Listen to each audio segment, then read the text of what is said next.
10ാം class English പാഠപുസ്തകത്തിലെ the Never Never Nest എന്ന അധ്യായവുമായി ബന്ധപ്പെട്ട ആക്ടിവിറ്റീസ് ആണ് ഈ വീഡിയോയിൽ വിശദീകരിക്കുന്നത്. ഈ ആക്ടിവിറ്റീസ് അല്പം ലെങ്തിയാണ്, അതുകൊണ്ട് തന്നെ 2 ഭാഗങ്ങളായിട്ടാണ് വിശദീകരിക്കുന്നത്. വീഡിയോ പാർട്ട് 1ലേക്ക് എല്ലാ വിദ്യാർത്ഥികൾക്കും ഹൃദ്യമായ സ്വാഗതം. Activity 1 under Let's Revisit. Let's reflect on the one act to play and complete the table given. ഇവിടെ നമുക്കൊരു ടേബിൾ നൽകിയിട്ടുണ്ട്. അതിലാവശ്യപ്പെടുന്ന കാര്യങ്ങൾ എഴുതി ചേർത്തുകൊണ്ട് ഈ ടേബിൾ പൂർത്തീകരിക്കുക. Title, significance of the title. ഈ one act to play the Never Never Nest എന്ന ആ ടൈറ്റിലിൻ്റെ പ്രാധാന്യം എഴുതി ചേർക്കുക. Characteristics of each characters. ഓരോ കഥാപാത്രത്തിൻ്റെയും പ്രത്യേകതകൾ ഈ ടേബിളിൽ ഉൾപ്പെടുത്തുക. സെറ്റിംഗ്സ്, പ്ലേയുടെ സെറ്റിംഗ്സ്, അതുപോലെ തന്നെ plot, course of the story, കഥാഗതി, മെസ്സേജ് ഓഫ് ദ പ്ലേ, പ്ലേയുടെ സന്ദേശം, ഇവയെല്ലാം ചേർത്തുകൊണ്ടാണ് ഈ ടേബിൾ പൂർത്തീകരിക്കേണ്ടത്. The significance of the title the Never Never Nest. The title is very catchy and compact. ഈ ടൈറ്റിൽ വളരെ കാച്ചിയാണ്. It has a rhythmic beauty because of its alliterative construction. ഈ ടൈറ്റിലിൽ ന് സൗണ്ടുകൾ ആവർത്തിക്കുന്നത് കൊണ്ട് അതൊരു അലിറ്ററേറ്റീവ് കൺസ്ട്രക്ഷനാണ്. അതുകൊണ്ട് തന്നെ അതിനൊരു പ്രത്യേകമായ താളഭംഗിയുണ്ട്. The compound word never never means hire purchase or installment system. Never never എന്ന കോമ്പൗണ്ട് പദത്തിനർത്ഥം ഹയർ പർച്ചേസ് അഥവാ ഇൻസ്റ്റാൾമെന്റ് സിസ്റ്റം എന്ന് തന്നെയാണ്. The title proclaims that in the instalment system anything never ever belongs to us, even our nest, until we pay off a great deal of amount in instalments. Instalment സിസ്റ്റത്തിലൂടെ നാം സാധനങ്ങൾ വാങ്ങുമ്പോൾ വസ്തുക്കളുടെ യഥാർത്ഥ വിലയേക്കാൾ കൂടിയ ഒരു തുക കൃത്യമായ തവണ വ്യവസ്ഥയിൽ അടച്ചു തീർക്കുന്നത് വരെ ഒരു വസ്തുവും നമ്മുടെ സ്വന്തമാകുന്നില്ല, നമ്മുടെ വീട് പോലും നമ്മുടേതാകുന്നില്ല എന്നുള്ള കാര്യം കൂടെ ഈ title വിളിച്ചോതുന്നുണ്ട്. The title sarcastically exposes the pretentious and pompous human nature of leading a showy life beyond their means. മനുഷ്യരുടെ വരുമാനത്തിനും അപ്പുറത്തുള്ള ആഡംബര ജീവിതം പൊങ്ങച്ചം കാണിക്കുന്നതിലെ പൊള്ളത്തരവും ഈ ടൈറ്റിൽ തുറന്നു കാണിക്കുന്നുണ്ട്. Next, characteristics of each character. Character 1, Jack. A representative of the consumer society wants to lead a luxurious life with all modern amenities, but all beyond his income. Jack എന്നുള്ള വ്യക്തി consumer സൊസൈറ്റിയിലെ ഒരു പ്രതിനിധിയാണ്. ഉപഭോക്തൃ സംസ്കാരം നിലനിൽക്കുന്ന അത്തരമൊരു സമൂഹത്തിൻ്റെ പ്രതിനിധിയാണ് അദ്ദേഹം. അദ്ദേഹത്തിന് എല്ലാ ജീവിത സൗകര്യങ്ങളോടും കൂടിയ ആഡംബര ജീവിതം നയിക്കണമെന്നുണ്ട്. പക്ഷേ എല്ലാം തന്നെ അദ്ദേഹത്തിൻ്റെ വരുമാനത്തിനും അപ്പുറത്താണ്. അത്തരത്തിലുള്ളൊരു വ്യക്തിയാണ് Jack. Next character, Jill. The better half of Jack in every sense, sharing the ideas of her husband without any concern or complaint. തൻ്റെ ഭർത്താവിൻ്റെ എല്ലാ ആശയങ്ങളെയും അതേപോലെ പിന്തുടരുന്ന, യാതൊരു പരാതിയും ആശങ്കയും കൂടാതെ ഭർത്താവിൻ്റെ അതേ ആശയങ്ങളെ പിന്തുടരുന്ന ജാക്ക് എന്ന ഭർത്താവിൻ്റെ ബെറ്റർ ഹാഫ്, ഭാര്യ ജിൽ. But when she realizes that they actually do not own anything for their own, even their child, her motherly concern rises to the occasion and tries to possess her child at the first chance. എന്നാൽ instalment സിസ്റ്റത്തിലൂടെ തങ്ങൾ ഒന്നും സ്വന്തമാക്കുന്നില്ല, തങ്ങളുടെ കുട്ടി പോലും പൂർണ്ണമായും തങ്ങളുടെ സ്വന്തമല്ല എന്ന് തിരിച്ചറിയുമ്പോൾ അവളിലെ അമ്മയുടെ ആശങ്ക ഉയർന്ന് പണമടക്കാനുള്ള ഒരവസരം കൈവന്നപ്പോൾ ആ അവസരത്തിനൊത്തുയർന്ന് ആദ്യം തന്നെ തങ്ങളുടെ കുട്ടിയെ സ്വന്തമാക്കാൻ ശ്രമിക്കുന്നു. Next, Aunt Jane. A lady with enough practical wisdom and careful about her relatives. Aunt Jane is very generous. വേണ്ടത്ര പ്രായോഗിക ബുദ്ധിയുള്ള, തൻ്റെ ബന്ധുക്കളെക്കുറിച്ച് ഉയർന്ന ആകാംക്ഷയുള്ള ഓൺ ജെയിൻ എന്ന കഥാപാത്രം വളരെ ജനറസ് ആണ്, ഔദാര്യ മനോഭാവമുള്ള ഒരു കഥാപാത്രമാണ്. She had gifted Jack and Jill 200 pounds for their wedding. അവർ ജാക്ക് ആൻഡ് ജിൽ വിവാഹം ചെയ്ത സമയത്ത് 200 പൗണ്ട് അവർക്ക് സമ്മാനമായി നൽകിയിരുന്നു. She is pleased to see the comfortable life they lead. ഇപ്പോൾ അവർ സൗകര്യപ്രദമായ ജീവിതം നയിക്കുന്നത് കാണുമ്പോൾ ഓൺ ജെയിൻ വളരെയധികം സന്തോഷിക്കുന്നു. But when she knows that everything they own is on instalment system, she disapproves their way of life. എന്നാൽ ജാക്ക് ആൻഡ് ജിൽ സ്വന്തമാക്കിയിരിക്കുന്ന ഈ വസ്തുക്കളെല്ലാം തന്നെ ഇൻസ്റ്റാൾമെന്റ് സിസ്റ്റത്തിലൂടെ വാങ്ങിയതാണ് എന്ന് മനസ്സിലായപ്പോൾ അവരുടെ ജീവിത രീതിയോട് ഓൺ ജെയിൻ വിയോജിക്കുന്നു. She is not ready even to sit on their furniture or travel in their car, which Jack does not own fully. അവരുടെ വീട്ടിലുള്ള ഫേർണിച്ചറിൽ ഇരിക്കാനോ ജാക്കിന്റെ കാറിൽ യാത്ര ചെയ്യാനോ ഓൺ ജെയിൻ തയ്യാറാകുന്നില്ല. കാരണം Jack does not own fully, അതൊന്നും തന്നെ ജാക്ക് പൂർണ്ണമായിട്ടും സ്വന്തമാക്കിയിട്ടില്ല. Still she feels pity towards the family and gives them a cheque for 10 pounds to pay one of their bills and own at least one thing for them. എന്നിരുന്നാലും ആ കുടുംബത്തോട് on Jane വളരെയധികം ദയ കാണിക്കുന്നു, അവരോട് സഹതാപം തോന്നി. വീണ്ടും അവർക്ക് 10 pounds ഒരു ചെക്ക് കൂടെ നൽകുന്നു. അത് വെച്ച് അവർക്ക് അവരുടെ ബില്ലുകളിൽ ഏതെങ്കിലും ഒരെണ്ണം അടച്ചു തീർത്ത് ഏറ്റവും ചുരുങ്ങിയത് ഒരു വസ്തുവെങ്കിലും അവർക്ക് സ്വന്തമാക്കാൻ സാധിക്കും. അത് പ്രതീക്ഷിച്ചുകൊണ്ടാണ് വീണ്ടും അവർക്ക് പണം നൽകുന്നത്. Next, the nurse. The nurse appears to be a character with much obedience and respect towards her master and mistress.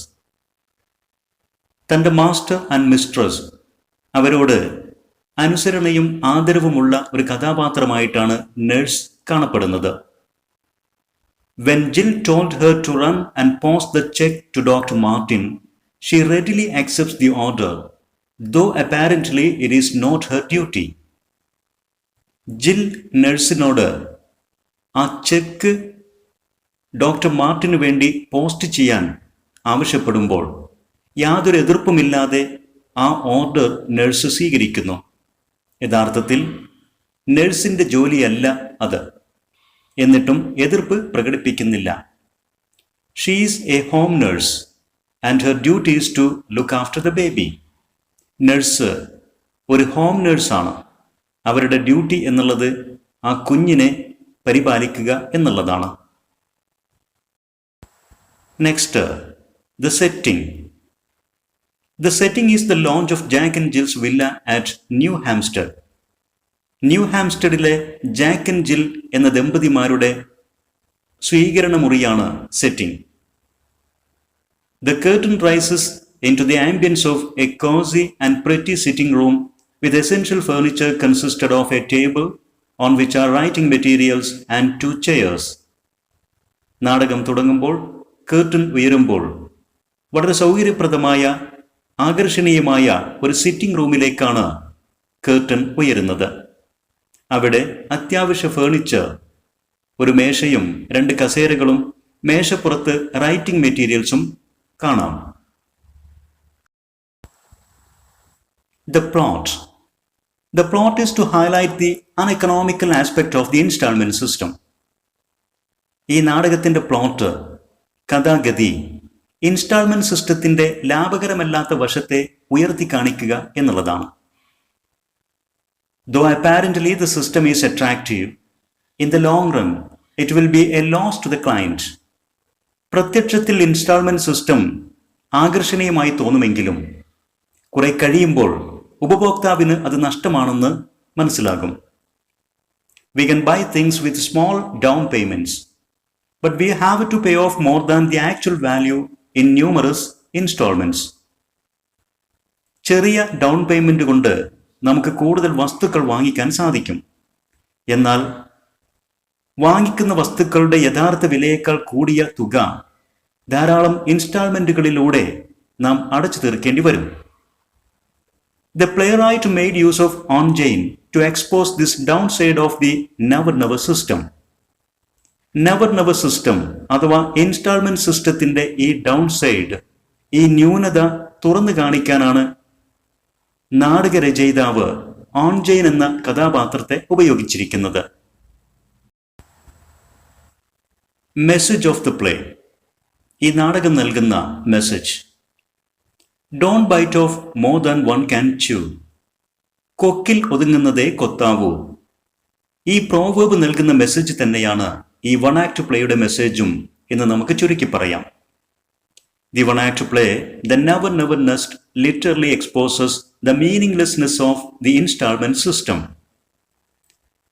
Instalment സിസ്റ്റത്തിന്റെ നിരർത്ഥകത അക്ഷരാർത്ഥത്തിൽ തുറന്നു കാണിക്കുന്ന ഒരു വൺ ആക്ട് പ്ലേ ആണ് the Never Never Nest. Because of the nominal down payment, people are attracted to buy things beyond their income. ചുരുങ്ങിയ down payment കാരണത്താൽ ആളുകൾ അവരുടെ വരുമാനത്തിലും കവിഞ്ഞ രീതിയിൽ വസ്തുക്കൾ വാങ്ങിക്കൂട്ടാൻ താൽപ്പര്യം കാണിക്കുന്നു.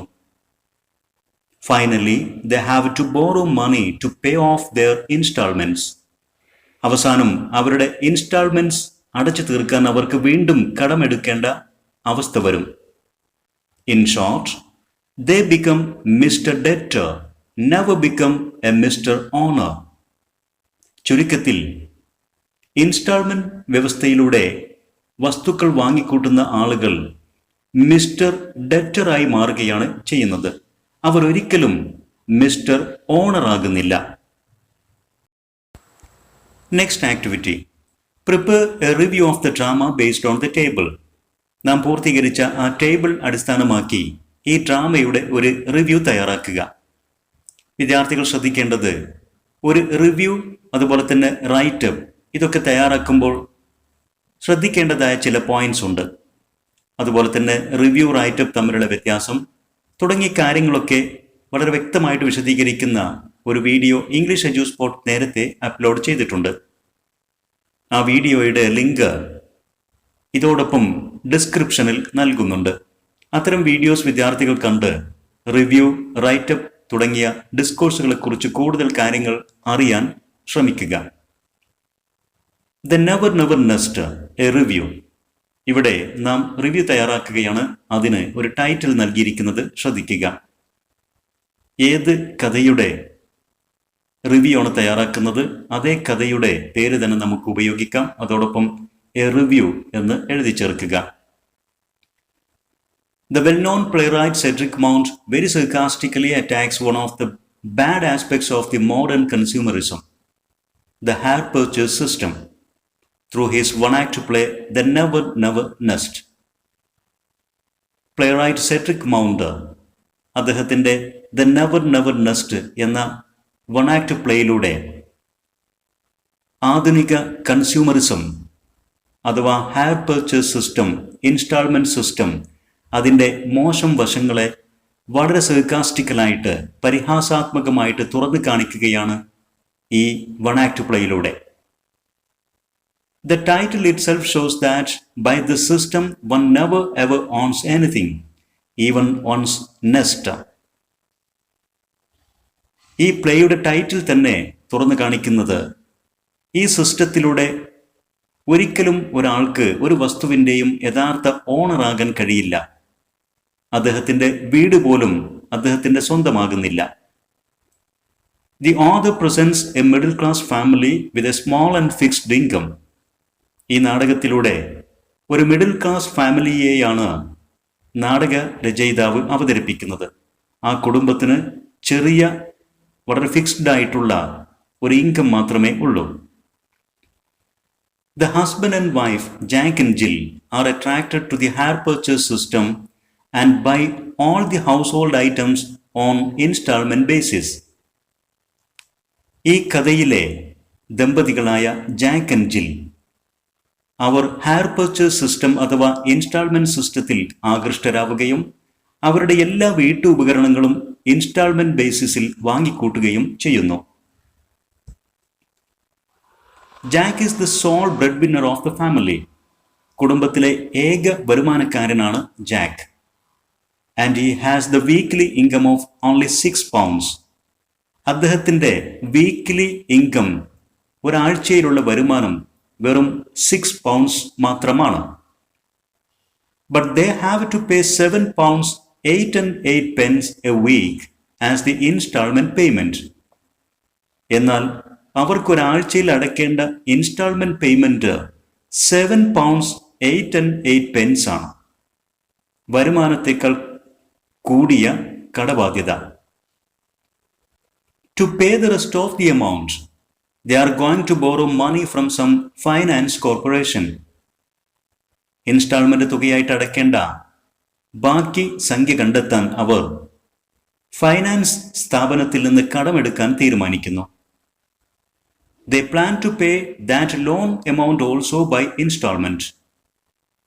അങ്ങനെ ലോൺ എടുക്കുന്ന ആ തുകയും ഇൻസ്റ്റാൾമെന്റ് വ്യവസ്ഥയിലൂടെ അടച്ചു തീർക്കുമെന്നാണ് അവർ തീരുമാനിക്കുന്നത്. The character of Onjane exposes the downside of the installment system.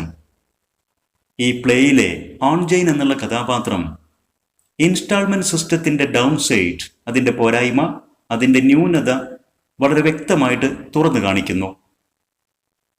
Her sarcastic questions and responses show that the real owners of the things Jack and Jill possess are someone else.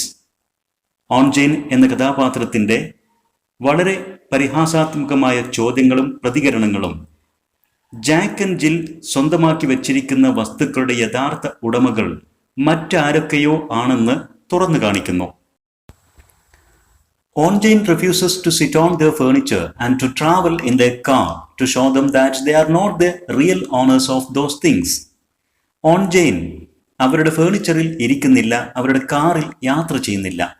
അതുവഴി Jack and ജില്ലിന് അവരല്ല ആ വസ്തുക്കളുടെ യഥാർത്ഥ ഉടമ എന്ന് കാണിച്ചു കൊടുക്കുന്നു. She convinces them that the hire purchase system never lets them own things. അതോടൊപ്പം തന്നെ ഓൺജെയിൻ അവരെ ബോധ്യപ്പെടുത്തുന്നു, ഹയർ പർച്ചേസ് സിസ്റ്റം അഥവാ ഇൻസ്റ്റാൾമെന്റ് സിസ്റ്റം ഒരു വസ്തുവിനെയും സ്വന്തമാക്കാൻ അനുവദിക്കുന്നില്ല എന്നും ബോധ്യപ്പെടുത്തുന്നു. But leads them from debt to debt because their expenditure is more than their income. നേരെമറിച്ച് instalment system അവരെ കടത്തിൽ നിന്ന് കടത്തിലേക്ക് നയിക്കുന്നു.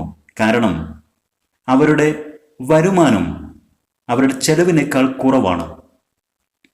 Finally, she gives them a check for £10 to pay one of their bills and to own at least one thing for them. അവസാനം ഓൺജെയിൻ അവർക്ക് £10 ഒരു check കൂടെ നൽകുന്നു.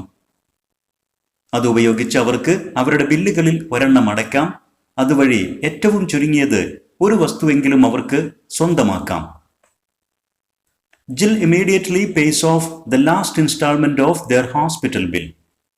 ആ പണം ഉപയോഗിച്ചുകൊണ്ട് ജിൽ പെട്ടെന്ന് തന്നെ അവരുടെ ഹോസ്പിറ്റൽ ബില്ലിന്റെ അവസാനത്തെ ഇൻസ്റ്റാൾമെന്റ് തുക അടയ്ക്കുന്നു. And tries to make their child their own. അതുവഴി അവരുടെ കുഞ്ഞിനെ അവർ സ്വന്തമാക്കാൻ ശ്രമിക്കുന്നു. The play proclaims that the never system makes us only a Mr. Debtor, never a Mr. Owner. ഈ നാടകം വളരെ ശക്തമായിട്ട് പ്രഖ്യാപിക്കുന്നു, നെവർ സിസ്റ്റം, ഇൻസ്റ്റാൾമെന്റ് സിസ്റ്റം നമ്മെ ഒരിക്കലും ഒരു മിസ്റ്റർ ഓണർ ആക്കുന്നില്ല, നേരെമറിച്ച് എപ്പോഴും മിസ്റ്റർ ഡെറ്റർ, കടബാധ്യതയുള്ള ഒരാളാക്കി മാറ്റുന്നു. Activity 2. Based on your understanding of the play The Never Nest, organize a classroom debate on the topic, is equated monthly installment scheme a boon or bane to middle class families? ഈ play the never nest ഇത് മനസ്സിലാക്കിയതിൻ്റെ പശ്ചാത്തലത്തിൽ വിദ്യാർത്ഥികൾ ഒരു classroom debate സംഘടിപ്പിക്കുക. Topic equated monthly installment scheme, കൃത്യമായ മാസ തവണ വ്യവസ്ഥ അഥവാ ഇൻസ്റ്റാൾമെന്റ് സ്കീം ഇടത്തരം കുടുംബങ്ങൾക്ക് ഒരു ബോൺ, അനുഗ്രഹമോ, ഓർ ബെയിൻ, ഒരു ശാപമോ. ഇൻസ്റ്റാൾമെന്റ് സിസ്റ്റത്തെ അനുകൂലിച്ചും പ്രതികൂലിച്ചും വിദ്യാർത്ഥികൾ പോയിന്റുകൾ നിരത്തണം. അതിന് സഹായകരമാകുന്ന ചില സൂചനകളാണ് ഇവിടെ നൽകുന്നത്. Support the instalment system, installment സിസ്റ്റത്തെ അനുകൂലിച്ചുകൊണ്ട്. Installment system is good to buy things on a small amount of down payment. ചെറിയ തുക ഡൗൺ പേയ്മെന്റ് ആദ്യ തവണ നൽകിക്കൊണ്ട് ഇൻസ്റ്റാൾമെന്റ് സിസ്റ്റത്തിലൂടെ നമുക്ക് സാധനങ്ങൾ വാങ്ങാൻ സാധിക്കും.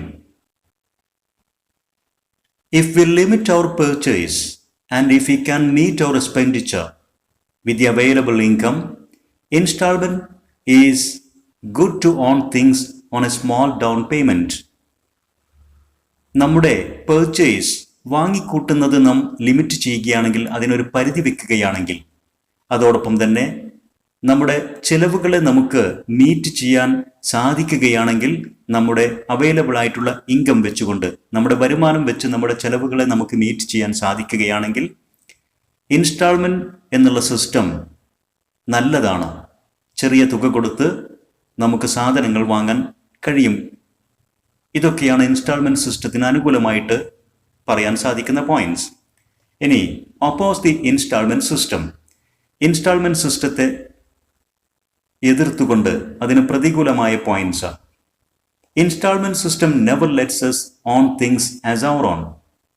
ഇൻസ്റ്റാൾമെന്റ് സിസ്റ്റം ഒരിക്കലും വസ്തുക്കൾ നമ്മുടെ സ്വന്തമാകുന്ന അവസ്ഥ ഉണ്ടാക്കുന്നില്ല. It leads us from debt to debt. അത് നമ്മെ കടത്തിൽ നിന്ന് കടത്തിലേക്ക് നയിക്കുന്നു. If we buy things beyond our means and if we cannot pay off the installment amounts from our income, we will fall into debts. നാം നമ്മുടെ വരുമാനത്തിനും അപ്പുറമുള്ള വസ്തുക്കൾ വാങ്ങിക്കൂട്ടുകയാണെങ്കിൽ നമുക്ക് instalment തുകകൾ അടച്ചു തീർക്കാൻ സാധിക്കില്ല. അവസാനം നാം വലിയ കടക്കെണിയിൽ വീഴും.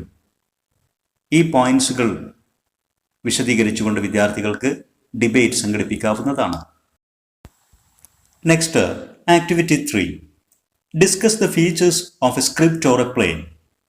ഒരു പ്ലേയുടെയോ അതല്ലെങ്കിൽ അതിൻ്റെ ഒരു സ്ക്രിപ്റ്റിൻ്റെയോ പ്രത്യേകതകൾ ചർച്ച ചെയ്യുക. ഒരു സ്ക്രിപ്റ്റിൽ ഉണ്ടായിരിക്കേണ്ട പ്രധാന points. Details and developments of the plot. Plot, the course of the story, കഥാഗതി, അതിൻ്റെ വിശദീകരണങ്ങൾ, അതിൻ്റെ ഡെവലപ്മെന്റ്സ്, പുരോഗതി ഒക്കെ സ്ക്രിപ്റ്റിൽ ഉണ്ടായിരിക്കണം. Description of the settings, settings വിശദീകരിക്കണം. ക്യാരക്ടേഴ്സ്, കഥാപാത്രങ്ങളെയും അവരുടെ പ്രത്യേകതകളെയും വിശദീകരിക്കുക. ഡയലോഗ്, കഥാപാത്രങ്ങളുടെ ഡയലോഗ്, വളരെ കൃത്യമായ ഡയലോഗുകൾ എഴുതി തയ്യാറാക്കുക. ഇതൊക്കെയാണ് ഒരു സ്ക്രിപ്റ്റ് തയ്യാറാക്കുമ്പോൾ ശ്രദ്ധിക്കേണ്ട പ്രധാന points. Prepare a script based on the story, The Scholarship Jacket, highlighting the following scenes. ഇവിടെ നമുക്ക് 5 സീൻസ് നൽകിയിട്ടുണ്ട്. ദ സ്കോളർഷിപ്പ് ജാക്കറ്റ് എന്ന കഥയുമായി ബന്ധപ്പെട്ടുകൊണ്ട് ഈ സീൻസ് ഉൾപ്പെടുന്ന, അത് ഹൈലൈറ്റ് ചെയ്യുന്ന രീതിയിൽ ഒരു സ്ക്രിപ്റ്റ് തയ്യാറാക്കുക എന്നുള്ളതാണ് ഈ ആക്ടിവിറ്റി. നാം ഇവിടെ ഒരു മോഡൽ സ്ക്രിപ്റ്റ് തയ്യാറാക്കിയിരിക്കുന്നു. ദ സ്കോളർഷിപ്പ് ജാക്കറ്റ് എന്നുള്ള കഥ വിദ്യാർത്ഥികൾ വായിച്ച് മനസ്സിലാക്കിയതാണ്. അതുകൊണ്ട് ഇത് വിശദീകരിക്കുന്നില്ല. Scene 1. Settings. The long veranda of the Texas school in front of the classroom. Martha walks along the veranda and reaches in front of her classroom. She wants to enter the classroom to take her PE shorts. But she suddenly stops as she hears an argument from the classroom. She distinguishes that the conversation is between her history teacher, Mr. Smith, and maths teacher, Mr. Booney, and they are talking about her. She becomes shocked to hear the talk and stands there as if rooted against the wall. ഇതാണ് ഒന്നാം സീനിലെ ആ setting. Class റൂമിന് മുമ്പിൽ Martha എത്തിച്ചേരുന്നു, അവൾക്കുണ്ടാകുന്ന ആ അനുഭവങ്ങൾ. ഇനി dialogues. Mister Smith angrily shouting, I refuse to do it. I don't care who her father is. Her grades don't even begin to compare to Martha's. I won't lie or falsify records. Martha has a straight A plus average and you know it. Mr. Bonney, in a quiet voice, look, Joanne's father is not only on the board, he owns the only store in town. We could say it was a close tie. And Martha is a Mexican. We can favor Joanne. She is an American. Mr. Schmitz, angrily, I would rather resign my job. I won't falsify the records. I won't do it. ഇത്രയും ഡയലോഗുകൾ കഴിഞ്ഞ് mister Smith leaves the room angrily. He doesn't see Martha standing there. After a while, Martha enters the classroom, grabs her bag and hurriedly leaves the place. ഇതാണ് ഒന്നാമത്തെ scene. ഇനി scene 2. Settings principal's office. The first meeting of Martha with principal. ഈ രണ്ടാം സീനിൽ പ്രിൻസിപ്പളുടെ ഓഫീസാണ് setting. അവിടെ പ്രിൻസിപ്പലുമായി മാർത്തയുടെ ആദ്യ കൂടിക്കാഴ്ച. Martha looks at the principal straight in his eyes.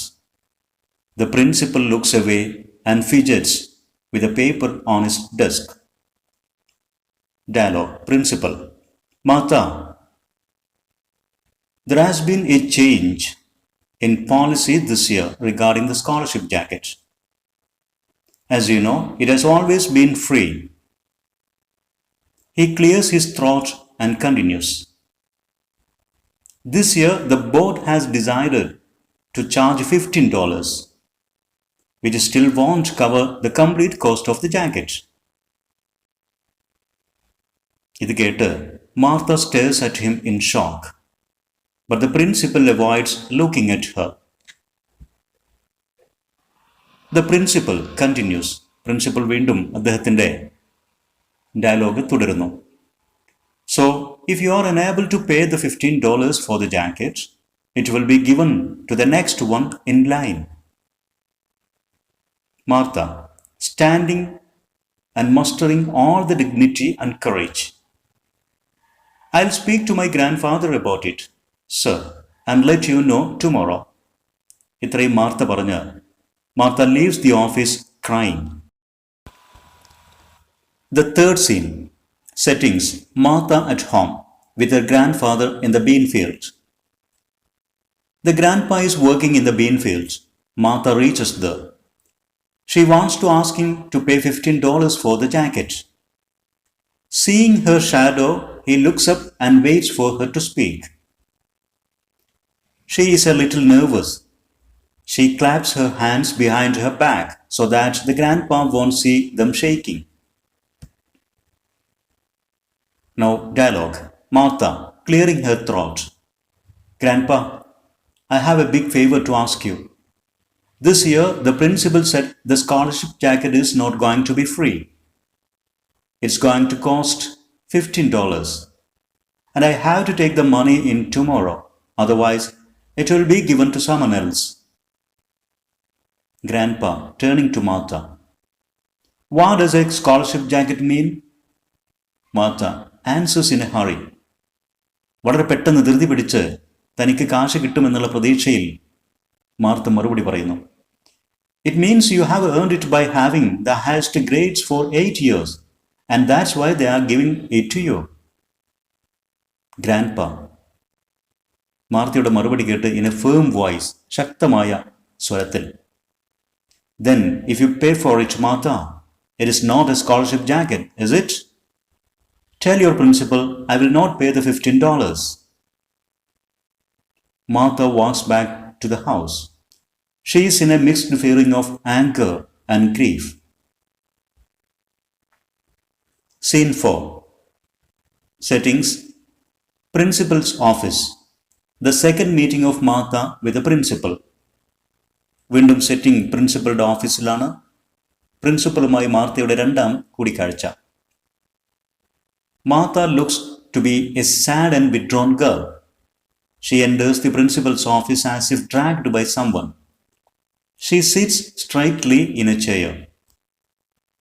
Principal, looking into her eyes. What did your grandfather say? Martha, he said to tell you he won't pay the $15. The principal mutters something, walks over to the window and stands there looking outside. Principal, why?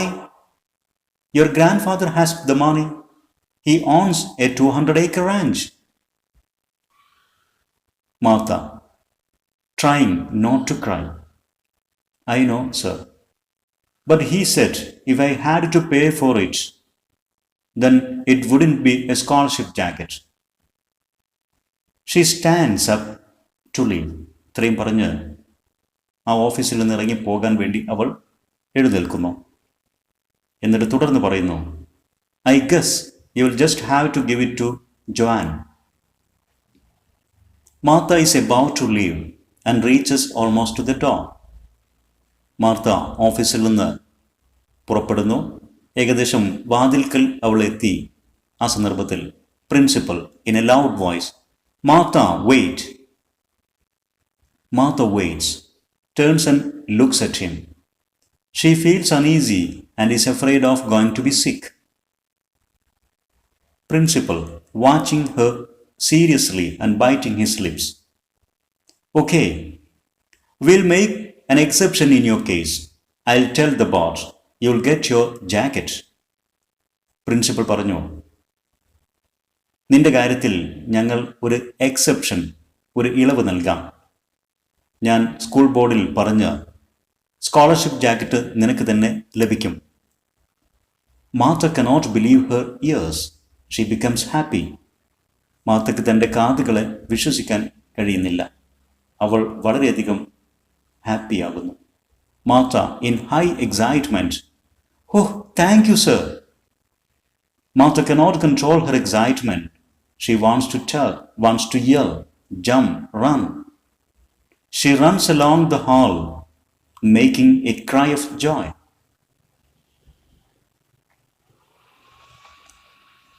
Scene 5. Settings: the school auditorium. Presentation of the scholarship jacket. അഞ്ചാമത്തെ ഈ scene school ഓഡിറ്റോറിയത്തിലാണ്. ഇവിടെ ഡയലോഗൊന്നുമില്ല. ആ രംഗം വിശദീകരിക്കുക മാത്രമാണ് ചെയ്യുന്നത്. School auditorium. Valedictorian ceremony is in progress. Many VIPs, parents, teachers, and students are gathered. The anchor of the program invites Martha to receive the award. Martha goes on to the dais, and the audience makes thunderous applause, and the Vice Chancellor of the Texas University bestows the scholarship jacket to her. She receives the award and delivers her valedictorian speech, expressing her gratitude to all in touching words. Martha's grandpa is seen wiping his eyes with his handkerchief. The tears of joy. ആളുകൾക്കിടയിൽ മാർത്തയുടെ ഗ്രാൻഡ്പയും കണ്ണുകൾ തുടക്കുന്ന. ഇനി നമ്മോട് ആവശ്യപ്പെടുന്ന activity ഇതാണ്. Let's perform. Let's try to enact the play The Never Never Nest. The Never Never Nest എന്നുള്ള ആ one act play ഒന്ന് അവതരിപ്പിക്കാൻ ശ്രമിക്കുക. അതുപോലെ role play the script of the scholarship jacket. The scholarship jacket എന്നുള്ള ഈ കഥയുടെ സ്ക്രിപ്റ്റ് റോൾ പ്ലേ ചെയ്യുക. വിദ്യാർത്ഥികൾക്ക് സാധിക്കുമെങ്കിൽ ഇവ അഭിനയിച്ച് അവതരിപ്പിക്കാൻ ശ്രമിക്കുക. ഇനി മറ്റൊരു അഡീഷണൽ ആക്ടിവിറ്റി നാം ഇവിടെ വിശദീകരിക്കുന്നത് how to prepare a notice എന്നുള്ളതാണ്. ഒരു നോട്ടീസ് തയ്യാറാക്കുമ്പോൾ ശ്രദ്ധിക്കേണ്ട പ്രധാന പോയിന്റ്സ് ഇവിടെ നാം പറയുകയാണ്. ഒരു എക്സാമിൽ നിങ്ങൾ ഒരു നോട്ടീസ് തയ്യാറാക്കുമ്പോൾ ഏത് സ്കൂൾ, ഏത് ഓർഗനൈസേഷൻ, ഏത് ക്ലബ് ഈ നോട്ടീസ് തയ്യാറാക്കുന്നു എന്നുള്ളത് ഏറ്റവും മുകളിൽ വിശദീകരിക്കുക. എക്സാമിൽ നിങ്ങളുടെ സ്കൂളിൻ്റെ യഥാർത്ഥ പേര് ഉൾപ്പെടുത്തേണ്ടതില്ല. നിങ്ങൾക്കൊരു ഇമാജിനറി നെയിം ചേർക്കാം. കലാ കേരള ഇംഗ്ലീഷ് സ്കൂൾ കോഴിക്കോട്, ഇതുപോലെ ഒരു സ്കൂൾ നെയിം ചേർക്കുക. അതല്ലെങ്കിൽ ഒരു ക്ലബ് നെയിം ചേർക്കുക. ശേഷം ഏത് വിഷയത്തെക്കുറിച്ചാണോ നോട്ടീസ് തയ്യാറാക്കുന്നത് ആ വിഷയം അല്പം ബോൾഡായിട്ട് ആകർഷണീയമായ രീതിയിൽ ചുരുങ്ങിയ വാക്കുകളിൽ ചേർക്കുക. ഇവിടെ ദ നെവർ നെവർ നെസ്റ്റ് എന്നുള്ള വൺ ആക്ട് പ്ലേ സ്റ്റേജ് ചെയ്യുന്നതിനെക്കുറിച്ച്, അത് അവതരിപ്പിക്കുന്നതിനെ കുറിച്ചാണ് നോട്ടീസ്. അതുകൊണ്ട് ആ വൺ ആക്ട് പ്ലേയുടെ പേര് തന്നെ ചേർത്തിരിക്കുന്നു. പകരം നോട്ടീസ് എന്നുള്ള പദവും എഴുതി ചേർക്കാവുന്നതാണ്. ശേഷം സല്യൂട്ടേഷൻ ഫ്രേസ്, ഓഡിയൻസിനെ അഭിസംബോധന ചെയ്യുന്ന ഡിയർ ഫ്രണ്ട്സ്, ഇതുപോലുള്ള dear students, dear teachers and students തുടങ്ങിയ ഫ്രേസുകളൊക്കെ ചേർക്കാവുന്നതാണ്. ശേഷം വിഷയം അവതരിപ്പിക്കുക. ചുരുങ്ങിയ സെൻറ്റൻസുകളിൽ, വ്യക്തമായ വാക്കുകളിൽ ഈ വിഷയത്തെ ഇൻട്രൊഡ്യൂസ് ചെയ്യുക. The Kala Kerala English School, Kozhikode, proudly announces that the English Club of the school has decided to stage the very famous and sarcastically funny one-act play, The Never Never Nest, in connection with the club's anniversary celebrations. ഇതുപോലെ കാര്യങ്ങൾ വിശദീകരിക്കുക. ശേഷം ഓഡിയൻസിനെ invite ചെയ്യുന്ന ഒരു sentence ചേർക്കുക. All are cordially invited to watch the play. അതിനുശേഷം date, time, venue, എപ്പോഴാണ് Never Never Nest എന്നുള്ള ഈ വൺ ആക്ട് പ്ലേ സ്റ്റേജ് ചെയ്യുന്നത്, അതിൻ്റെ date Wednesday 20 March 2021, time 2 PM, venue school auditorium. ഇപ്പോൾ the staging of the one act play the Never Never Nest ഇതെല്ലാം ഈ നോട്ടീസിൽ ഉൾപ്പെട്ടു. ശേഷം ആരാണ് നോട്ടീസ് ഇഷ്യൂ ചെയ്യുന്ന അതോറിറ്റി, അതോടൊപ്പം തന്നെ എവിടെ നിന്ന്, ഏത് തീയതിയിൽ എന്നുള്ളതും ഡേറ്റും പ്ലേസും ഒക്കെ ചേർക്കുക. Kozhikode 13 March 2021, secretary, the English club. ഇത്രയും കാര്യങ്ങളാണ് ഒരു നോട്ടീസിൽ അടങ്ങിയിരിക്കേണ്ട പ്രധാന പോയിന്റ്സ്.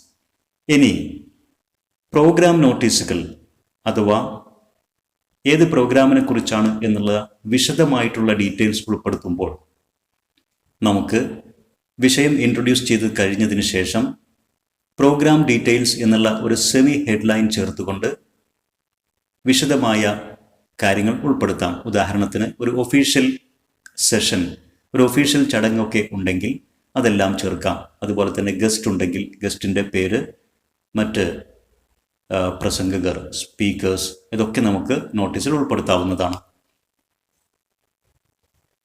ഒരു നോട്ടീസ് എങ്ങനെ വ്യക്തമായിട്ട് എഴുതാം, എന്തൊക്കെ പ്രധാന ഘടകങ്ങൾ അതിൽ അടങ്ങിയിരിക്കണം എന്ന് വിശദീകരിക്കുന്ന ഒരു വീഡിയോ തന്നെ ഇംഗ്ലീഷ് എഡ്യൂസ്പോർട്ട് അപ്ലോഡ് ചെയ്തിട്ടുണ്ട്. വിദ്യാർത്ഥികൾ ആ വീഡിയോ കണ്ട് കൂടുതൽ കാര്യങ്ങൾ മനസ്സിലാക്കാൻ ശ്രമിക്കുക. ഇതോടുകൂടി ദ നെവർ നെവർ നെസ്റ്റ് എന്ന അധ്യായവുമായി ബന്ധപ്പെട്ട ആക്ടിവിറ്റീസ് വിശദീകരിക്കുന്ന വീഡിയോ പാർട്ട് 1 പൂർത്തീകരിക്കുകയാണ്. ഈ വീഡിയോയുടെ പാർട്ട് 2-വിൽ ഗ്രാമർ എലിമെന്റ്സ് അഥവാ ലാംഗ്വേജ് ആക്ടിവിറ്റീസ് വിശദീകരിക്കും. ഇതുവരെ വിശദീകരിച്ച കാര്യങ്ങളെല്ലാം വിദ്യാർത്ഥികൾക്ക് ഉപകാരപ്പെടുമെന്ന് വിശ്വസിക്കുന്നു. നിങ്ങളുടെ അഭിപ്രായങ്ങളും നിർദ്ദേശങ്ങളും സംശയങ്ങളും കമന്റ് ചെയ്യുക. English Eduport edu video YouTube channel subscribe ചെയ്ത് നിങ്ങൾക്ക് ഉപകാരപ്പെട്ട വീഡിയോസ് നിങ്ങളുടെ സുഹൃത്തുക്കളുമായി ഷെയർ ചെയ്യുക. Thanks for watching.